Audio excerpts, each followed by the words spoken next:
Hola, ¿qué tal? Buenas noches, sean bienvenidos a esta plática acerca de enfermedades alérgicas y COVID-19. Estamos en esta noche compartiendo pues esta plática informativa con el doctor Saida Rablin. Doctor, bienvenido. Hola César, muchas gracias por la invitación. Muy contento de estar participando con ustedes y bueno, muy agradecido por tener esta oportunidad de platicar. El gusto es nuestro y pues muchas gracias por este tiempo que se toma para informar a las personas, bueno, acerca de este tipo de temas que son bastante, no solamente interesantes, sino en esta época de crisis de epidemia, pues sobre todo importantes y a veces son diferenciales en cuanto al cuidado que vamos a tener sobre nuestra familia y también sobre nosotros mismos. Sea bienvenido, doctor. Muchísimas gracias. Bienvenidos a todos. Y bueno, gracias, doctor. Vamos a empezar con esta plática. Ya nos han hecho algunas preguntas el público. Vamos a dar un tiempo al final para preguntas y respuestas. Si nos están viendo, por favor, compártanlo para que más personas podamos llegar, más personas nos podamos enterar, porque quienes estén en vivo van a ser quienes van a poder hacer todas las preguntas que deseen. Entonces, bueno, partiendo con el tema, doctor, vamos a, ahora sí que de lleno, ¿no? ¿Qué tanto, qué tanto impactaría tener una alergia? ¿Qué tanto impacta el momento que estamos viviendo de epidemia en la atención de las alergias dentro de, pues, de los pequeños en la casa? Sí, claro. Pues mira, la alergia como tal, en general, podemos hablar de que es una respuesta del mismo cuerpo, de forma muy exagerada, a cosas que hay en el ambiente, que al resto de las personas no les provoca ningún problema, pero que a las personas que son alérgicas sí les llega a provocar algún tipo de malestar. La alergia se puede manifestar en diferentes partes del cuerpo, y hablando especialmente de alergia respiratoria, lo que son rinitis alérgica, asma, en esta pandemia desde luego que tiene como mucha relevancia, dado que en ocasiones podemos llegar a confundir los síntomas que puede tener un paciente debido a la alergia con los síntomas que puede tener el paciente secundario a una infección por COVID. Entonces, preparé un par de slides que creo que nos pueden ayudar como para poder diferenciar esta parte y para hacerlo Excelente. un poquitito más gráfico. Muy bien. Muy bien, Listo. muchas gracias, César. Vamos a hablar un poco de enfermedades alérgicas y COVID. En realidad esta no es una presentación formal, es una charla y que me gustaría que estas diapositivas dieran pie para poder como sacar sus preguntas y sus dudas.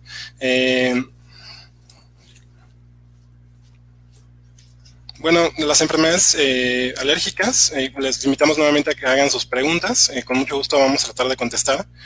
Y bueno, hablando un poco de COVID-19, es justo esta enfermedad que está producida por este virus. Esta es una representación gráfica del mismo, pero que bueno, pertenece a esta familia de coronavirus. El virus como tal, o sea, los coronavirus en realidad están presentes y han estado presentes desde muchísimos años antes y no ha habido como mayores problemas.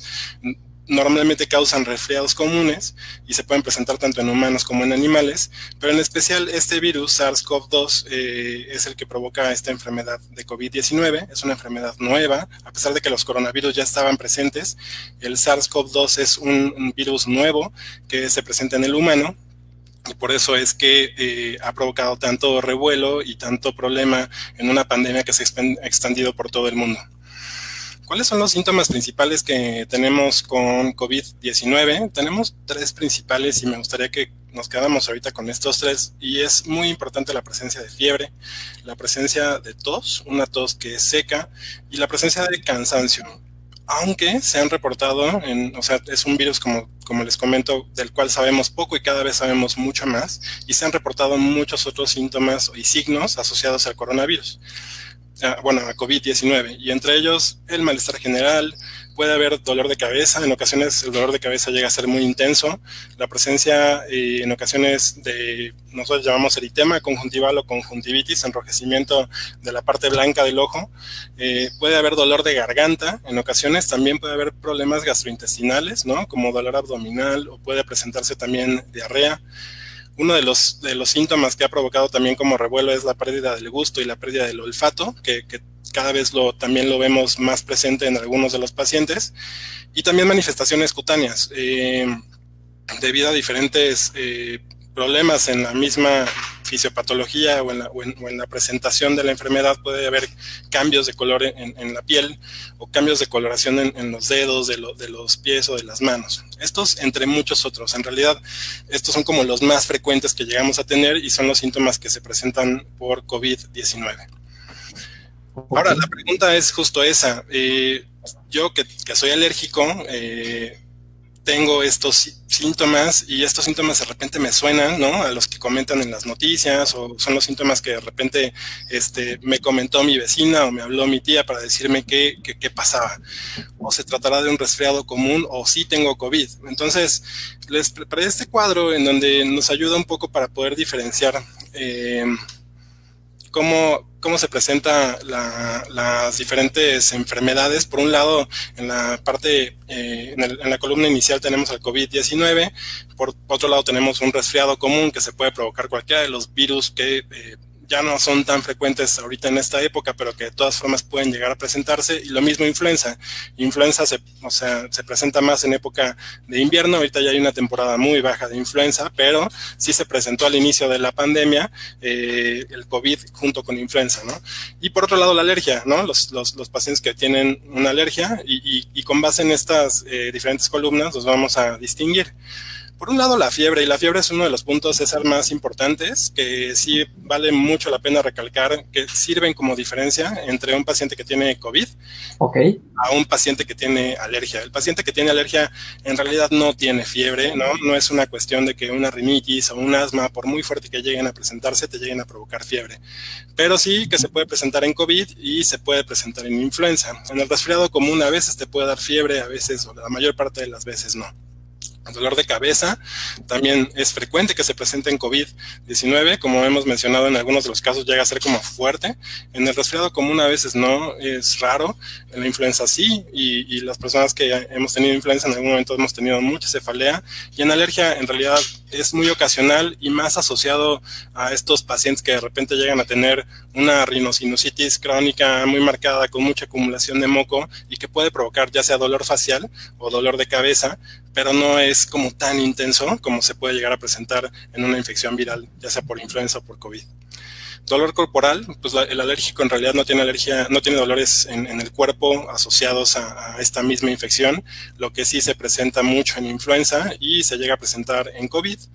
Y en general podemos hablar de que tanto COVID como influenza nos provocan frecuentemente y en ocasiones muy intenso esta presencia de fatiga, de debilidad, el paciente está con mucho sueño y en ocasiones llega a ser un agotamiento extremo que lo puede llevar a estar tumbado en cama, cosa que realmente en la parte de alergia no.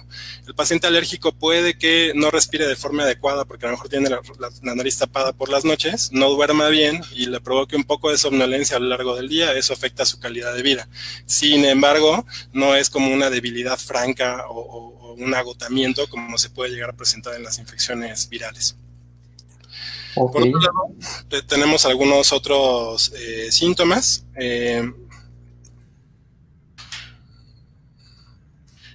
Los tenemos acá, ¿no? La presencia de congestión nasal, la presencia de estornudos, la presencia de escurrimiento nasal o de comezón, son 4 de los síntomas principales que tiene el paciente que tiene rinitis alérgica.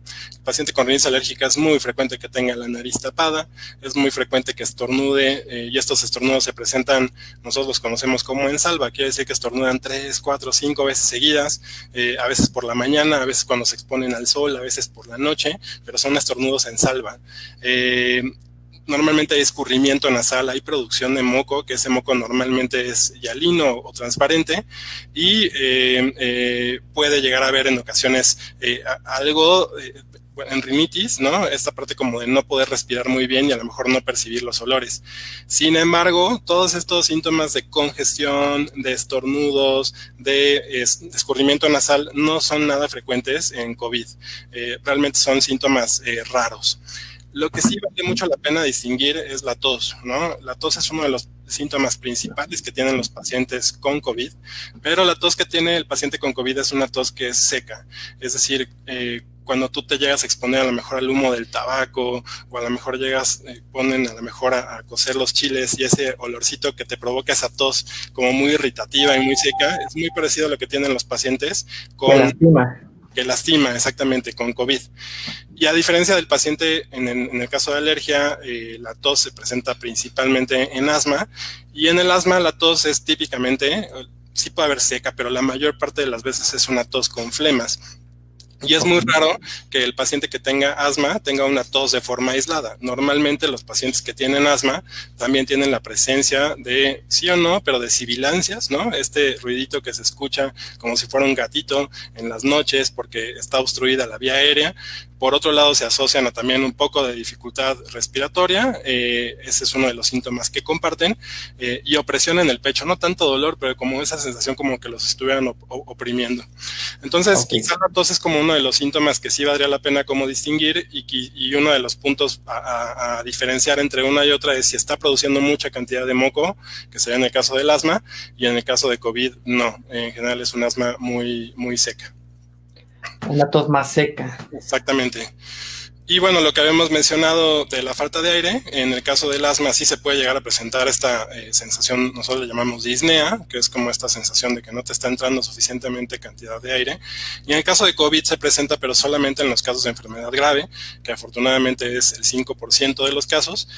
En el resto, en realidad, sí puede haber mucha afectación en cuanto a fiebre, puede haber mucha afectación en cuanto a tos, pero rara vez se acompaña, a menos de que sea una enfermedad grave, de dificultad. Y es un dato de alarma, ¿no? Por el cual el paciente tiene que buscar atención en urgencias. Por último, hablaríamos de los síntomas gastrointestinales, ya sea dolor abdominal o diarrea. Es más bien nada común en la parte de alergia. Quizá el paciente que tenga alergia alimentaria, los niños pequeños que pueden llegar a tener algún tipo de alergia a la proteína de leche de vaca pueden acompañarse tal vez de diarrea. Sin embargo, no es como un dato típico, ¿no?, de un paciente que tenga alergia respiratoria. Lo que sí se presenta a veces en influenza y se presenta también de forma no tan frecuente, pero sí en los pacientes que tienen COVID-19. Entonces, estos cuadros me parece que les pueden ayudar un poco como para poder distinguir entre una y otra, y también la historia de la alergia. El paciente que es alérgico se conoce alérgico de tiempo, y normalmente tú sabes que tienen los síntomas, o sea, la alergia no aparece de un año a otro. La alergia normalmente es una enfermedad crónica que aparece de mucho tiempo atrás, y que normalmente el paciente alérgico ya sabe que en determinada temporada del año o con determinado desencadenante, a lo mejor al momento de hacer la cama, a lo mejor al momento de barrer, a lo mejor cuando salen a jugar al jardín y le empieza a dar comezón en la piel, o a lo mejor empieza con síntomas respiratorios. O sea, él sabe de antemano que el paciente alérgico conoce sus síntomas, y entonces también es como muy, muy bueno platicar con los pacientes que tienen alergia para decir, a ver, ¿cómo te sientes y cómo están estos síntomas en comparación de tus crisis previas por alergia? Y eso nos va a dar mucha pauta también para poder distinguir si el paciente realmente tiene una exacerbación de su rinitis o una exacerbación del asma, y lo podemos distinguir de si el paciente tiene realmente en ese momento COVID-19. Por la época del año en la que estamos viviendo, bueno, estamos ya entrando a junio. En esta época es común, por ejemplo, que haya alérgenos en el ambiente que pudieran potenciar una crisis y se pudiera confundir con COVID. Sí, en realidad la alergia, hay alergias que se conocen o las podemos dividir en las alergias que son perennes, que se presentan a lo largo de todo el año, y alergias que son estacionales.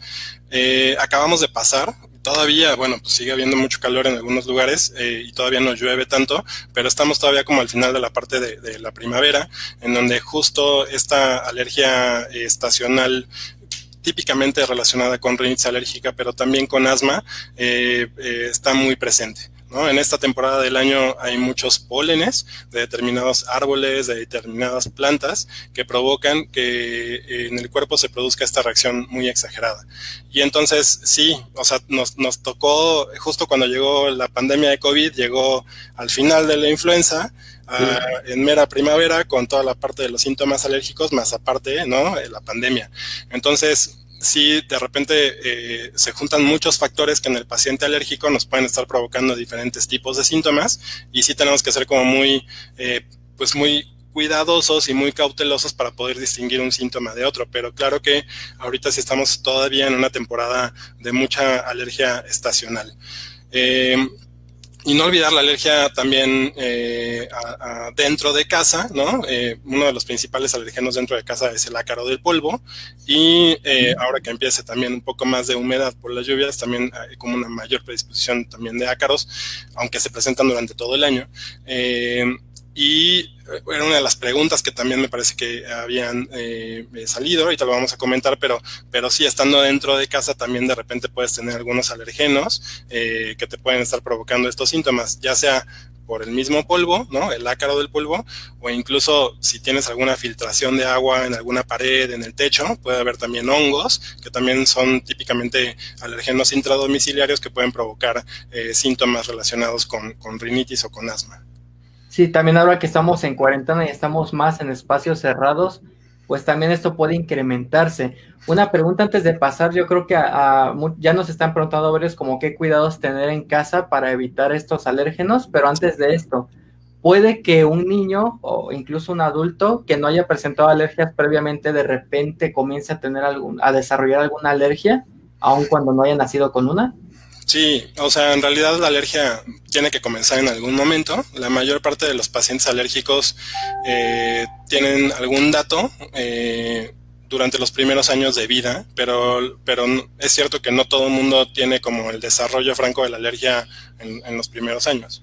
Hay una cosa que se llama marcha alérgica, en donde normalmente la primera alergia que puede llegar a tener una persona en toda su vida, durante el primer año de vida, es alergia alimentaria, principalmente a la proteína de la leche de vaca, o puede ser dermatitis atópica. Esas son las dos primeras alergias que se presentan en la vida, y a partir de ahí empiezan a disminuir a medida que van pasando los años esas dos alergias. Algunas persisten, pero empieza a haber más alergia respiratoria entre los 4 o 6 años de edad.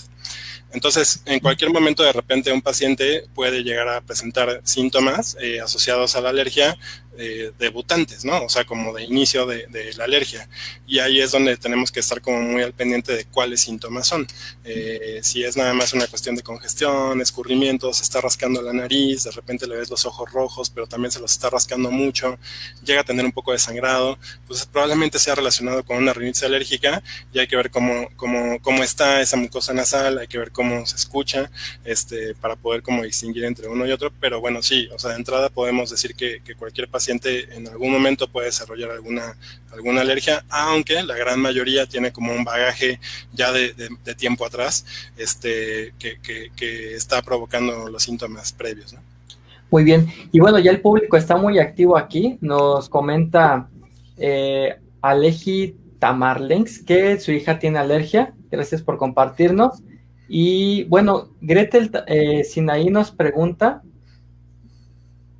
más arriba. No, perdón. Luna Neto nos pregunta. Esa es una pregunta bastante interesante. Creo que tiene mucho que ver con la investigación que se hace, la investigación preclínica y clínica. Sí. ¿Cómo es posible que se prueben vacunas en animales y al mismo tiempo nos dicen que según perros y gatos no se infectan? Como que no les suena tan lógico. Esa es una muy buena pregunta. Gracias, Luna. Sí, bueno, en realidad una cosa es lo que produce la enfermedad, que sería francamente lo que en humanos se conoce como COVID-19, y otra cosa es como poder valorar qué tan eficaz puede ser una vacuna, en el sentido de que tu cuerpo o el cuerpo de algún animal, en este caso normalmente se hace, puede ser en ratones o puede ser en monos, normalmente no se utilizan perros y gatos para investigación, pero lo que se intenta en el desarrollo de una vacuna es poder introducir un antígeno. A un antígeno me refiero a esta sustancia extraña que está relacionada con el coronavirus, que no provoca la enfermedad, pero que sí estimula al cuerpo a que produzca anticuerpos en contra del coronavirus. Y eso lo podemos hacer en determinadas especies animales, que son lo que ahorita más de 120 laboratorios están compitiendo, y qué bueno, ¿no? Es una competencia muy sana, pero están tratando de sacar una vacuna lo antes posible ante el problema pandémico que tenemos. Muy diferente a la parte del contagio desde un perro o un gato, porque ahí lo que estamos evaluando es qué posibilidades nosotros tenemos de adquirir la infección nativa, es decir, la infección con el virus salvaje, no con una vacuna, y de que nuestro perro, nuestro gato nos lo pueda contagiar por el contacto directo. Entonces, sí entiendo, o sea, sí es como muy buena la pregunta en ese sentido, pero no necesariamente es el mismo tipo de investigación que se lleva en uno a lo que se lleva en otro. Sí, normalmente también, bueno, quiero complementar aquí, lo que se prueba en animales es la farmacocinética, la farmacodinamia, que es cómo el cuerpo metaboliza el medicamento, a qué dosis se le puede dar, y bueno, eso prácticamente se puede usar con cualquier sustancia, hasta lo hacen, me parece que con ingredientes alimentarios, cuando se está probando algún aditivo. Exacto. Entonces sí, es donde entran los animalitos, ¿no? Así es, y bueno, aprovechar esta pregunta justo para también, de repente hemos escuchado algunos comentarios de decir, bueno, pues es que cómo se tarda, ¿no?, en producir una vacuna, pero es que en China ya nos comentaron que en China ya está lista, entonces seguramente hay un problema político por el que no llega la vacuna de China para acá, y no, o sea, realmente todas las noticias que están saliendo con respecto a los resultados positivos o negativos de algún tipo de vacuna, son los estudios preliminares que se tienen en pequeños grupos de pacientes. Una vacuna no se puede sacar tan fácilmente en producción de millones si no evaluamos muy bien la eficacia y no evaluamos muy bien la seguridad. Y los primeros estudios que se hacen para poder evaluar una vacuna son en muy pocos pacientes. A lo mejor en 10 o 20 estaríamos hablando de una fase 1 o fase 2 de tratamiento, bueno, fase 1 de tratamiento que son ahorita están haciendo las fases 2, y a partir de ahí se ve que en mayores cantidades de grupos de pacientes podamos tener este mismo tipo de respuesta, hablando de eficacia, pero también de seguridad, ¿no? O sea, que en algún momento la vacuna no vaya a provocar algún problema, porque si no, ya me imagino ahorita el problema es la pandemia, pero después el problema puede ser el evento adverso que pueda llegar a tener la vacuna, si es que no se hace esto con toda la cautela que se está haciendo. Entonces, también las posibilidades de que podamos tener una vacuna dentro de poco son muy bajas. Necesitamos tener estos protocolos bien establecidos de investigación para que a lo largo del tiempo tengamos pues una vacuna eficaz y segura, ¿no? Sí, y bueno, hablando de esto que no nos motiva mucho, pero es la realidad de que no va a haber una vacuna pronto. Regresando a las preguntas, Danae Mancía nos cuestiona, si mis hijos tienen rinitis alérgica, ¿cómo puedo? Bueno, aquí como que se le cortó, pero es cómo puedo adaptar el cuarto o el lugar donde viven para evitar el COVID con ellos. Sí, me gustaría nada más mencionarles antes de contestarle a Danae, una pregunta que también me parece que es como muy válida y que probablemente la tengan varios de nuestros papás que están conectados, es que, bueno, a mí me la preguntaron en la publicación que hice de Instagram, es ¿qué diferencia hay entre el COVID en niños y en adultos? Si hay alguna cuestión diferente, y yo lo que les puedo decir es que de entrada no hay diferencias francas, pero lo que sí es un hecho es que en los niños afortunadamente el cuadro ha sido más leve. Esto no significa que no podamos como bajar muchísimo la guardia en el caso de los niños. Los niños no son inmunes. No, para nada. Todos los niños se pueden enfermar frente a COVID. Es menos frecuente que desarrollen infección, pero sí van a tener contacto con el virus. Aún así hay muchos niños que lo pueden desarrollar. Ahora, la mayoría de los niños que se enferman no se enferman con la misma gravedad. Pero también es cierto que ha habido casos de decesos en el caso de COVID-19 en la población pediátrica, y tenemos que tomar en cuenta que también las poblaciones son diferentes y la población de México también es muy diferente en niños. Tenemos el índice de obesidad infantil más grande a nivel mundial, y eso desde luego, ustedes han escuchado que uno de los principales factores de riesgo para tener una enfermedad grave por coronavirus es diabetes y es obesidad.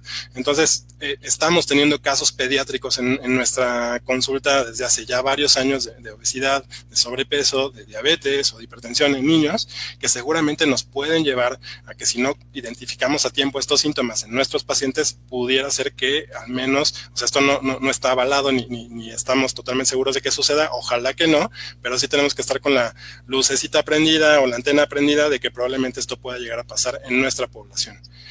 Y otro punto que me gustaría señalar en población pediátrica, que también ha sonado mucho en redes sociales en las últimas semanas, es esto que se conoce como el síndrome inflamatorio multisistémico pediátrico. Este es una consecuencia en algunos niños, no es frecuente, pero se puede llegar a presentar. En México, afortunadamente, no ha habido, hasta donde yo sé, tantos casos, a mí no me ha tocado ninguno, en donde la reacción que tiene el cuerpo del niño contra el coronavirus provoca mucha inflamación en general en todo el cuerpo. Y en algunos casos lo relacionaron con enfermedad de Kawasaki. La enfermedad de Kawasaki es una enfermedad en donde se inflaman los vasos sanguíneos del cuerpo.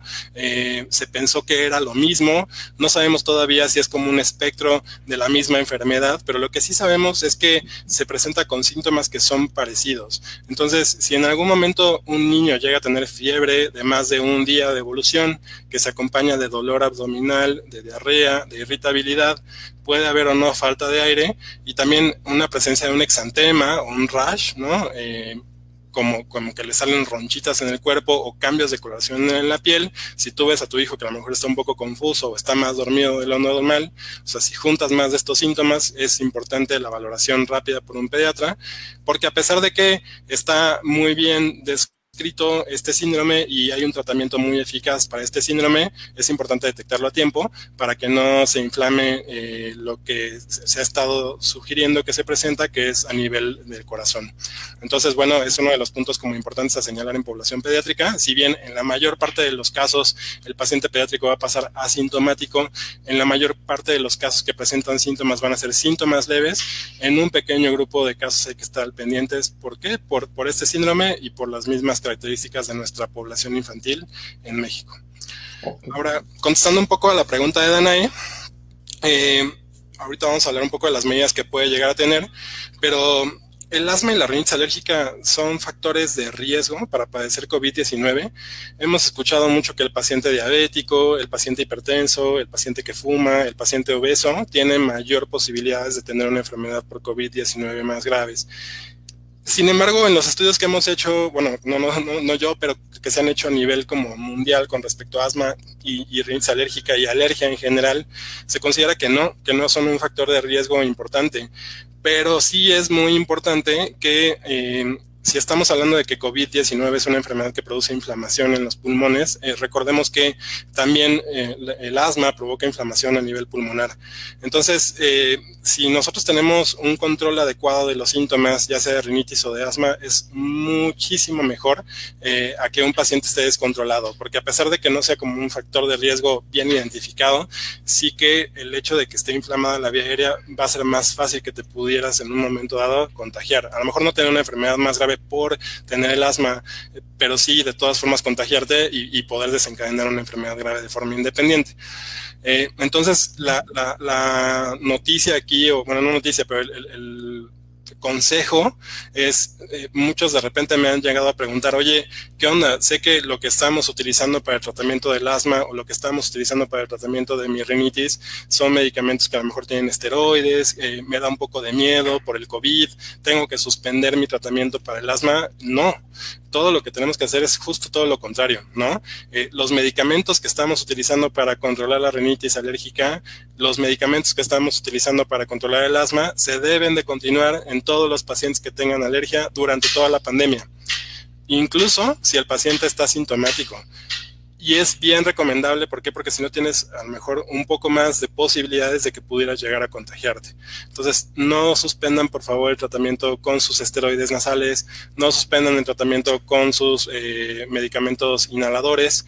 Si están con vacunas para alergia, tampoco se recomienda que se suspenda, porque todo lo que están utilizando para poder controlar la alergia les ayuda para que sus vías respiratorias estén bien protegidas. Entonces, es uno de los puntos que sí ha causado también un poco de revuelo y siempre todo el paciente alérgico debe de permanecer controlado con sus medicamentos habituales. Ahora, sí. Una pregunta que hizo Elizabeth Moreira, que va un poco de la mano con la parte que hablamos hace rato del síndrome inflamatorio, si esta inflamación se puede manifestar como inflamación de ganglios también, o no tiene nada que ver. En el caso de enfermedad de Kawasaki, uno de los síntomas es la presencia de adenopatías, que justo es la inflamación de los ganglios. En el caso de, y de hecho es un criterio diagnóstico importante. Sin embargo, en el caso del síndrome inflamatorio sistémico, sí se puede llegar a presentar, pero no está tal cual como un criterio diagnóstico. Lo que sí es muy importante es la presencia de la fiebre, las alteraciones a nivel cutáneo, ¿no? Que es lo que se pueda llegar a presentar en la piel. Las ronchitas. Las ronchitas, exacto, y el enrojecimiento también de los ojos. Entonces, bueno, obviamente la parte como respiratoria, pero no tanto, los ganglios no están tan descritos, aunque bueno, se puede llegar a presentar. Recordemos que lo que tenemos hasta ahorita son series de casos, ¿no? En general no podemos como que hablar o generalizar, no podemos generalizar ni siquiera con COVID, ¿no? A pesar de que ya hay tantos casos en todo el mundo, tampoco podemos generalizar un poco esta respuesta que se está presentando en los niños. Y yo te diría, bueno, si tiene ganglios o no tiene ganglios, pero tiene fiebre, tiene conjuntivitis y tiene dolor abdominal y tiene las manifestaciones cutáneas, bueno, no importa en ese momento tanto si tiene la adenopatía o no, o los ganglios o no, pero sí valdría la pena la revisión temprana, ¿no? Para poder ver que todo esté en orden y para poder como pues darle tratamiento oportuno en dado caso de que esto se llegue a presentar. Muchas gracias. Sí. Bueno, continuamos en la parte de la presentación. Sí, bueno, en realidad ya las últimas, y más para dar pie a la cuestión de las preguntas que se tengan, es un poco que justo se anuncia ya para finales de este mes y la apertura o el cierre o la finalización de la jornada de sana distancia o jornada nacional de sana distancia. Lo que sí es un hecho es que la curva todavía, hasta donde vemos, no ha parado.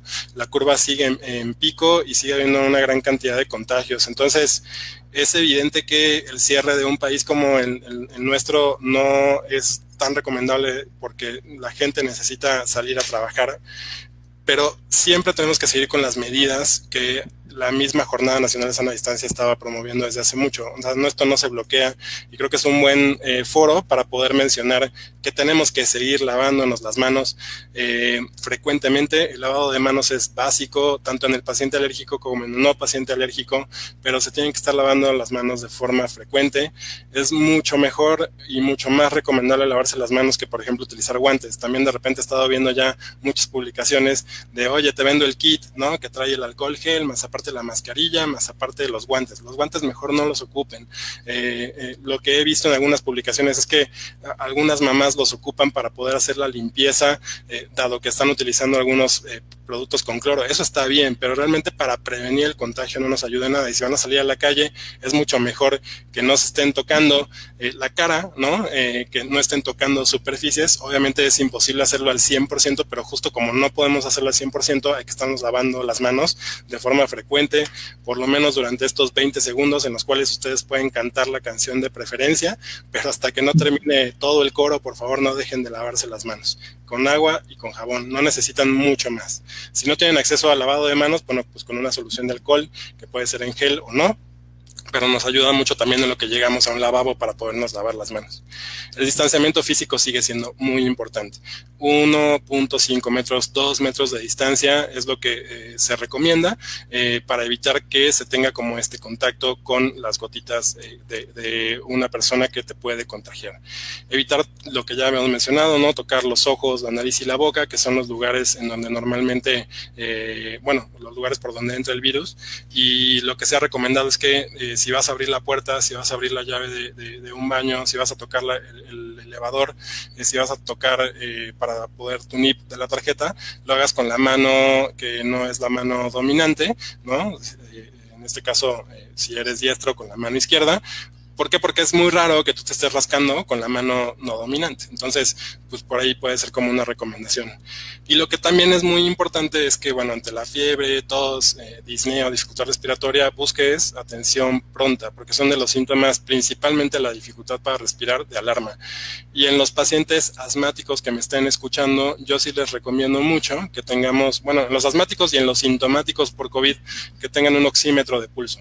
El oxímetro de pulso es este aparatito que sirve para poder estar midiendo la cantidad de oxígeno. Varios de los pacientes con asma ya lo tienen, porque en algunas de las agudizaciones o crisis los llegamos a utilizar. Sin embargo, de forma general vale la pena que ahorita lo consigan. De repente, por urgencia, me han comentado algunos de los pacientes, oye, pero es que no lo encuentro, está agotado.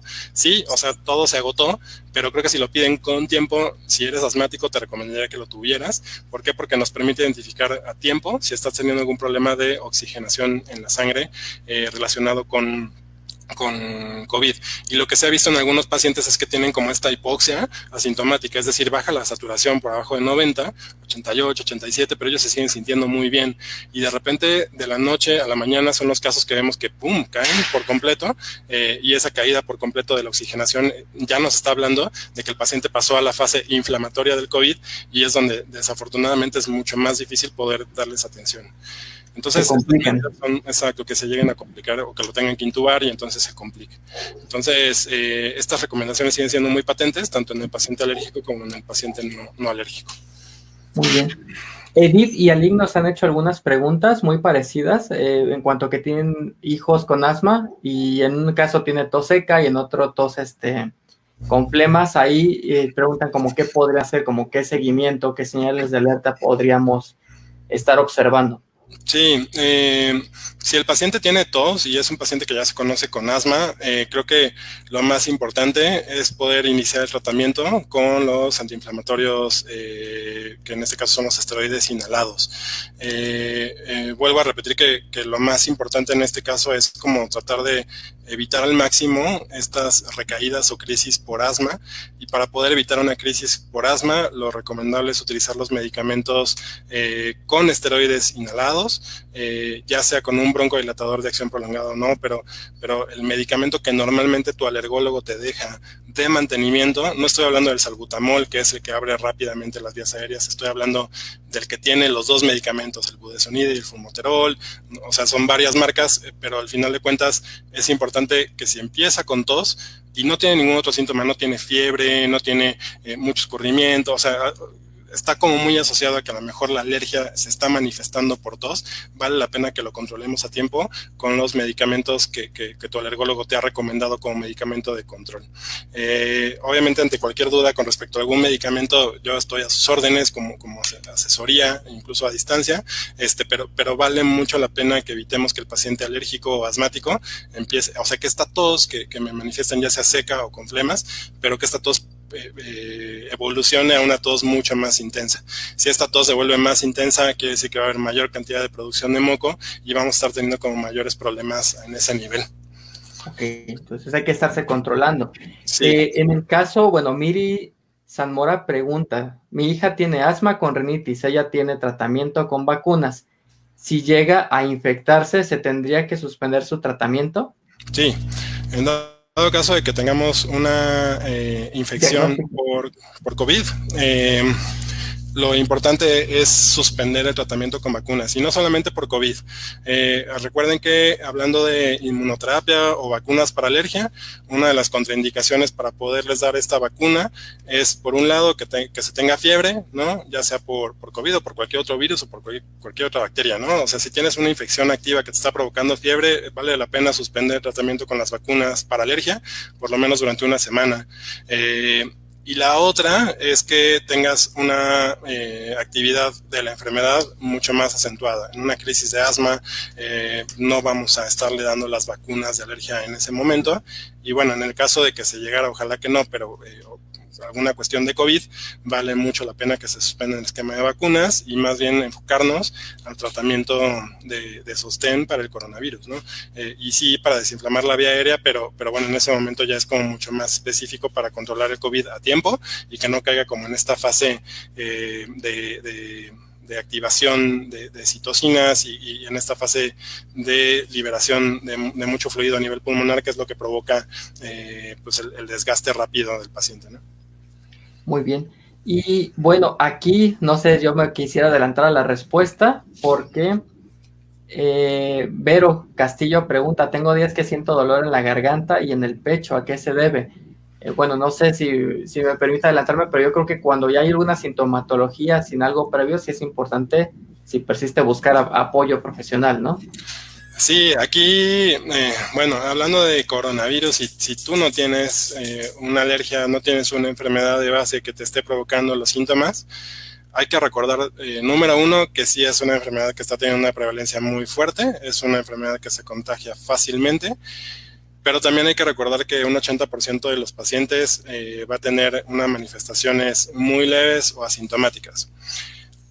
Las recomendaciones, si tú tienes síntomas leves, quédate en casa, ¿no? La recomendación es, si tú tienes síntomas que se pueden controlar, es aíslate, ¿no? De preferencia en un ambiente totalmente cerrado.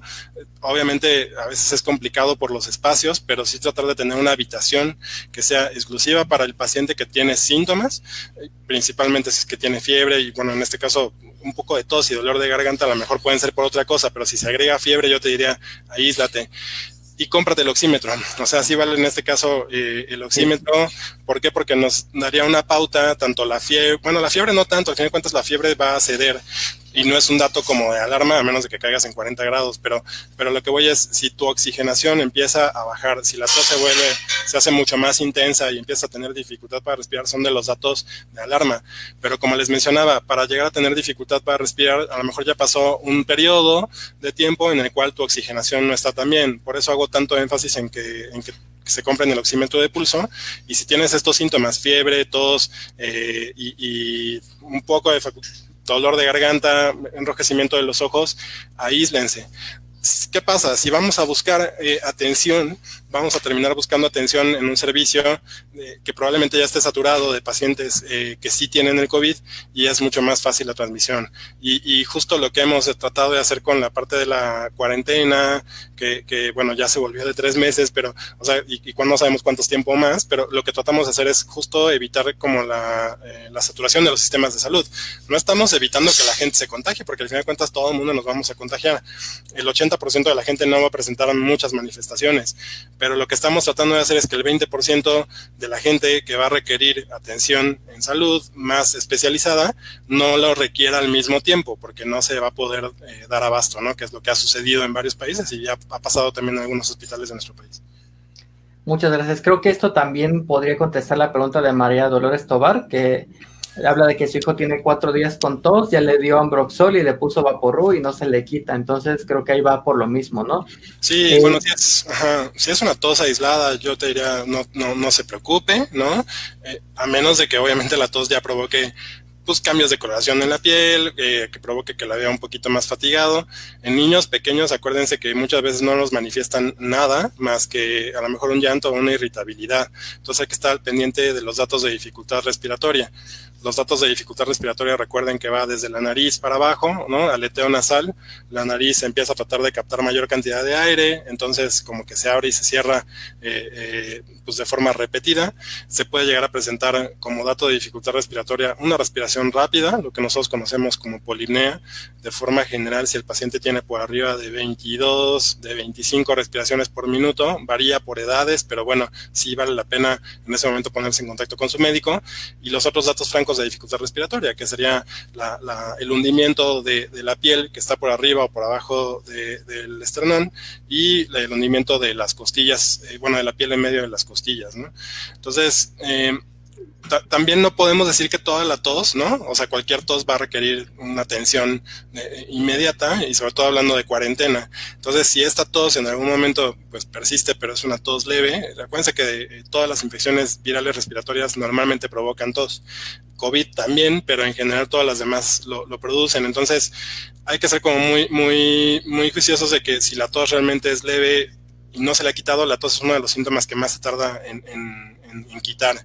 Y quizá ahí lo que valdría la pena es que si no mejora, pero tampoco tenemos unos síntomas de alarma, pues tal vez valdría la pena consultar con su médico si se puede agregar algún tipo de esteroide inhalado para poder controlar un poco más rápido la tos. Muchas veces los jarabes de la tos no nos ayudan más que para fluidificar un poco las secreciones, pero no son jarabes que nos ayuden para quitar la tos.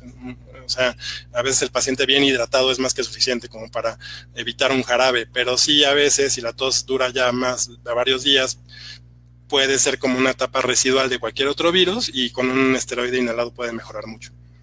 Muchas gracias.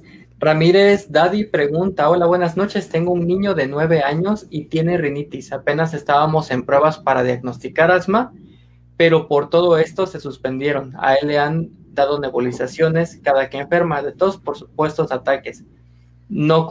Asmáticos no comprobable todavía y ahora no tenemos ningún tratamiento que podría darle si él empieza con tos para no arriesgarlo a ir al hospital. En casa tenemos conviven, bueno, no, aquí no lo entendí. Sí, Convivent. Convivent, que le han dado cuando le dan recaídas, gracias. Sí, una de las cosas importantes en el abordaje del paciente alérgico es que diagnosticar como tal la alergia no es una urgencia. Que yo sepa que mi paciente o mi hijo es alérgico a lo mejor al fresno y que a lo mejor es alérgico a las cucarachas y a los ácaros del polvo, no urge. Y una de las cosas importantes que debemos de estar como muy conscientes en esta pandemia es que el diagnóstico de asma no se realiza con pruebas de alergia. El diagnóstico de asma no se realiza con una prueba de sangre. Y sí nos ayudan las pruebas respiratorias, ¿no? Como por ejemplo la espirometría, pero ahorita está realmente contraindicado hacer espirometrías en los pacientes por el riesgo de contagio. Pero mucho del diagnóstico del paciente con asma es clínico. Entonces yo lo que le recomendaría es acercarse con un alergólogo que pudiera atenderlo físicamente o virtualmente con la finalidad de que se pueda hacer como una historia clínica muy bien detallada de cómo se ha presentado la tos a lo largo del tiempo. Por lo que escucho ya tiene como varios episodios y ya habían llegado al punto de que le iban a hacer las pruebas. Las pruebas, olvídense, en realidad las pruebas no se necesitan en este momento. Ya en su momento que pase y que todo esté un poquito más tranquilo, se podrán hacer pruebas para ver cuál es el culpable de lo que está pasando. Pero ahorita lo importante no es culpar a alguien, sino tratar esa inflamación que está presentando. Si lo único que tiene es un Convivent, el Convivent lo único que hace es estar abriendo el pulmón y probablemente por eso es que no se está controlando de forma adecuada. Necesitamos, aparte del broncodilatador, que en este caso es el Convivent, necesitamos un esteroide inhalado que nos ayude a desinflamar y a disminuir la cantidad de moco que está produciendo que él esté teniendo o que ella esté teniendo estas crisis frecuentes. Entonces, mi recomendación es esa, buscar una cita en línea para no salir, para poder como pues identificar muy bien el cuadro. En la parte alérgica, la verdad es que la historia clínica nos ayuda muchísimo para poder como hacer un diagnóstico. Evidentemente la exploración física es muy importante, pero en época de pandemia creo que a veces se puede sobrepasar un poco el riesgo-beneficio de no tener una exploración física, pero sí empezar un tratamiento preventivo que evite que lleguemos a tener una crisis y que definitivamente tenga que ir a urgencias, ¿no? Muchas gracias y gracias al público por sus preguntas, han sido muy buenas.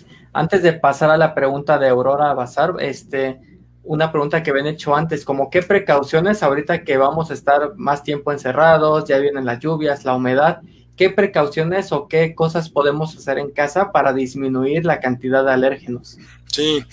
Esa pregunta desafortunadamente no se puede generalizar. ¿Por qué? Porque al final de cuentas cada paciente es alérgico a una determinada cosa.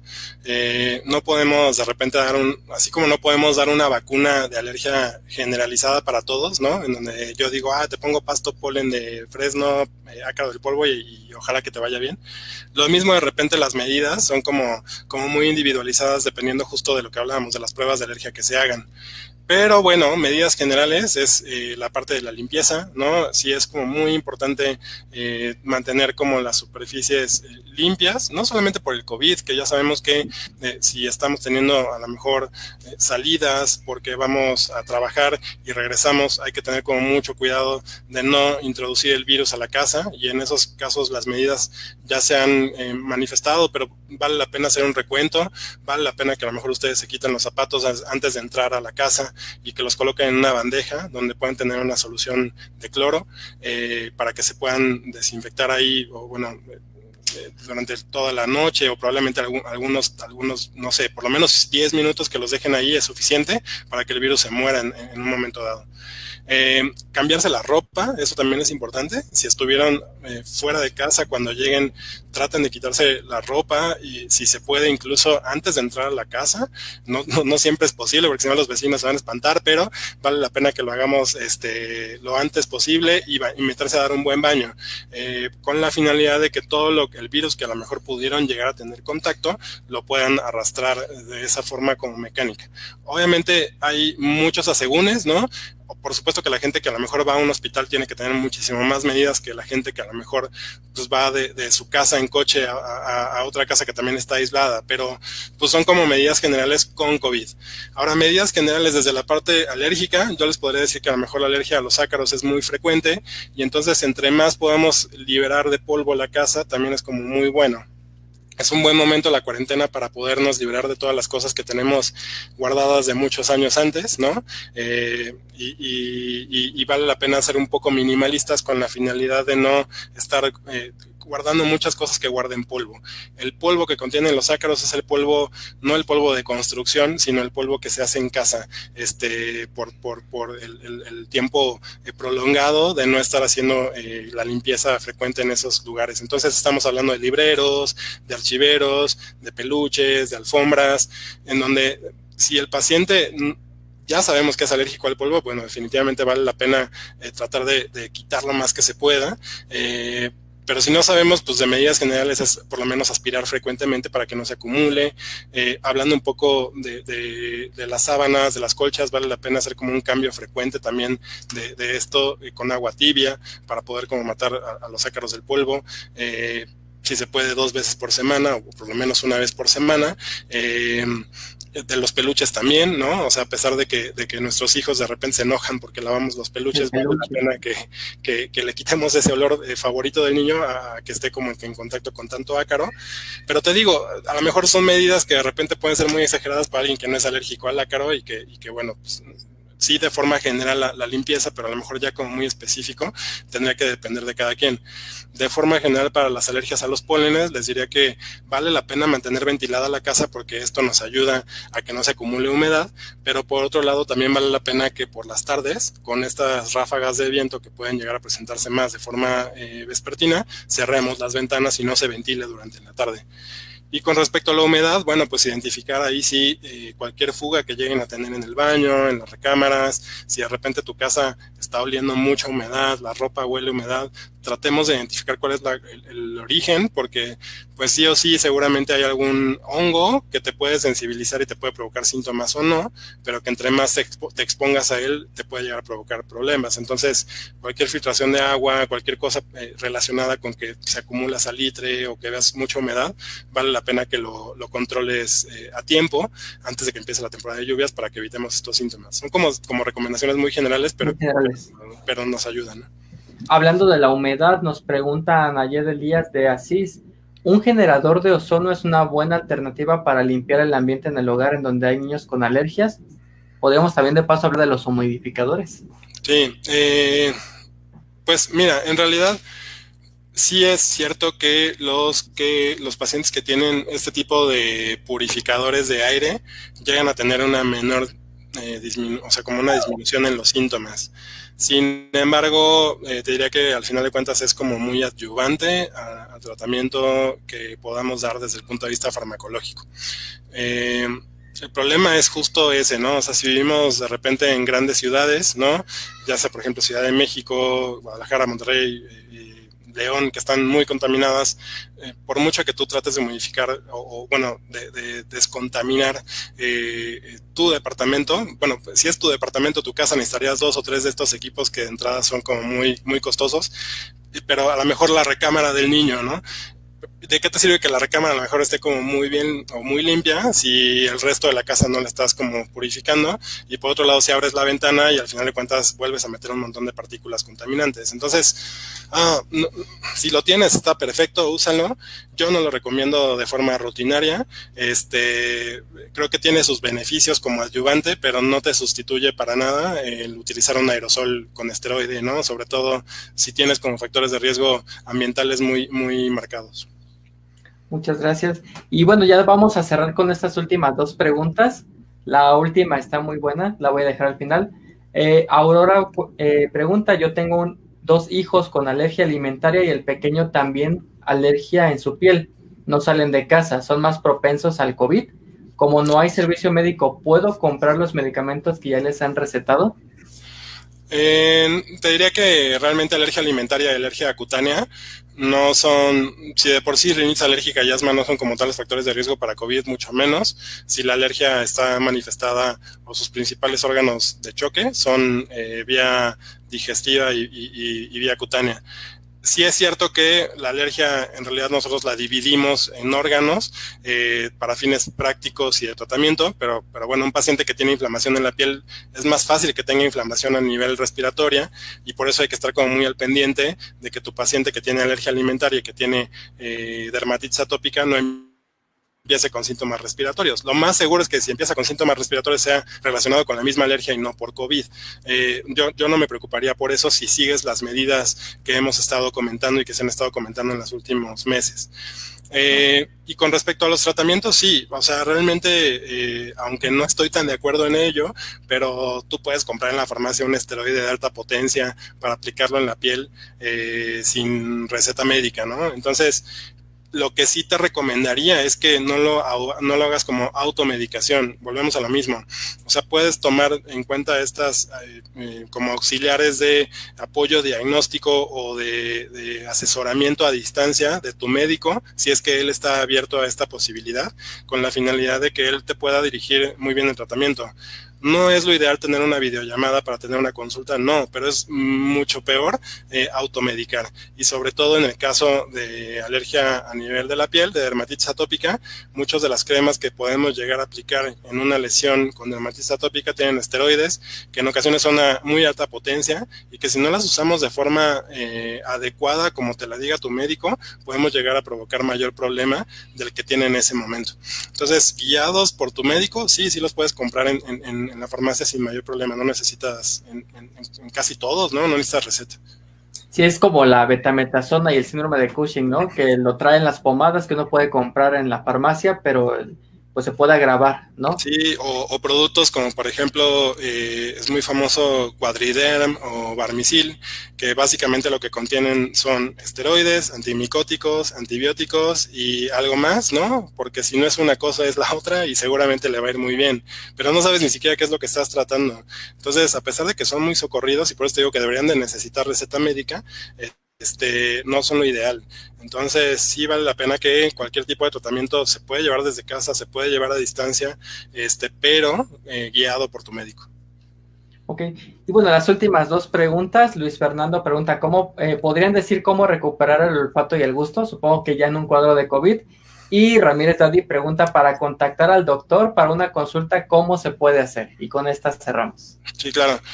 En la parte del gusto y el olfato son manifestaciones realmente temporales, que no hay algo, o sea, al final de cuentas la pérdida del olfato y del gusto probablemente sea por un efecto inflamatorio y en el momento en el que tú tengas estos síntomas, tu médico muy probablemente te vaya a dejar algún tipo de esteroide a nivel local que te ayude a disminuir la inflamación a ese nivel. Sin embargo, es algo que puede pasar con, sin y a pesar del tratamiento, que tú recuperes el gusto y el olfato. ¿Cuánto tiempo? Es bien variado. O sea, hay gente que se llega a tardar algunas semanas, hay gente que lo recupera más rápido.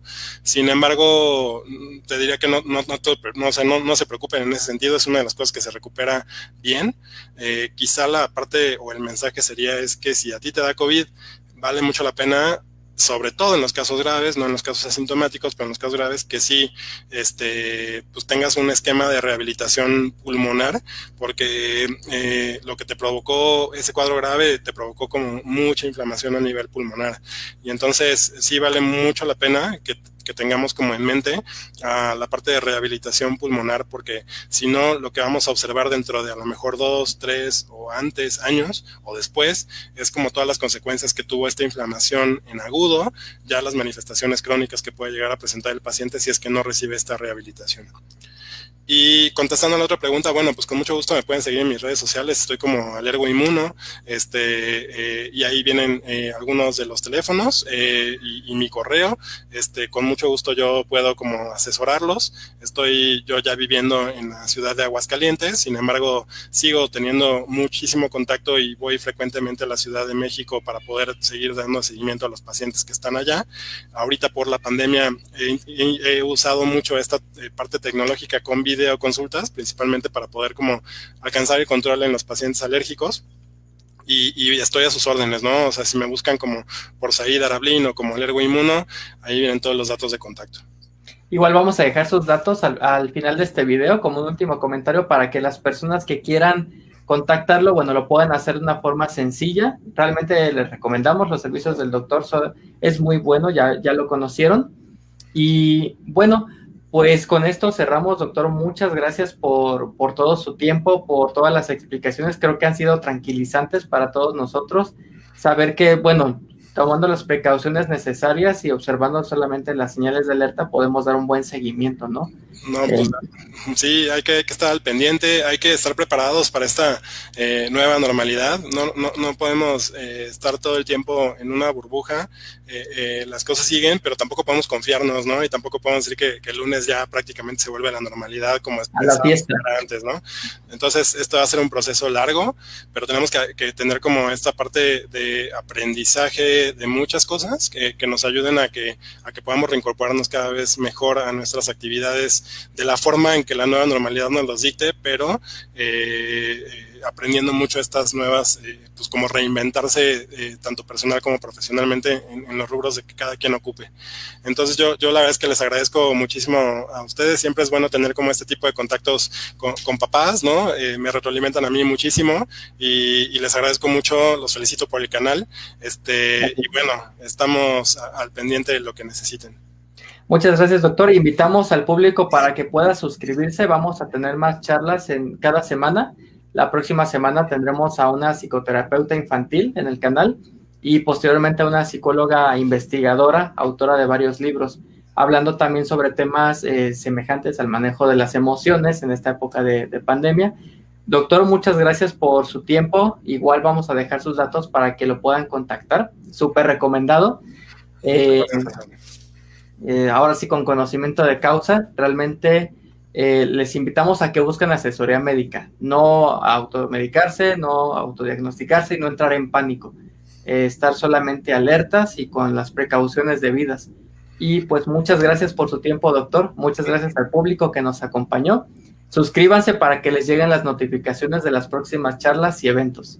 Y estamos en contacto. Muchas gracias, César, gracias a todos, que tengan excelente noche.